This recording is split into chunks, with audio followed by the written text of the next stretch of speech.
પાટણના સિદ્ધપુર તાલુકાના સુજાણપુર ગામમાં 42 કડવા પાટીદાર સમાજ સમૂહ લગ્ન સમિતિ દ્વારા સમૂહ લગ્નોત્સવ યોજાયો હતો, જેમાં 10 નવયુગલો લગ્ન ગ્રંથિમાં જોડાઈને પ્રભુતામાં પગલાં માંડ્યા હતા। સુજાણપુરના પાટીદાર સમાજના અગ્રણી દશરથ પટેલની આગેવાનીમાં સમૂહ લગ્ન યોજાયો હતો, જેમાં મોટી સંખ્યામાં મહાનુભાવો ઉપસ્થિત રહીને નવદંપતીને શુભેચ્છાઓ પાઠવી હતી। આ સમૂહ લગ્નમાં 10 નવયુગલો લગ્ન ગ્રંથિથી જોડાતા તેમને જીવન જરૂરિયાતની ચીજ વસ્તુઓની શુકનવંતી ભેટ પણ આપવામાં આવી હતી।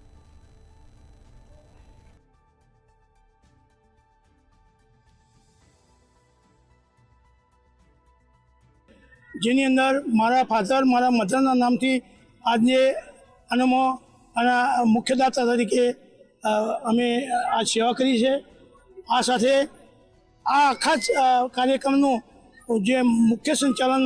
અમારા સગાવાલા એવા ભાઈ કીર્તિદાસ પોતે કે પટેલ એમને આ રાત દાવોમાંથી અને આવો મોટો સરસ પ્રોગ્રામ ઉપસ્થિત કર્યો છે। અને જે દીકરીઓ પ્રભુતામાં પગલાં મૂક્યા છે એમને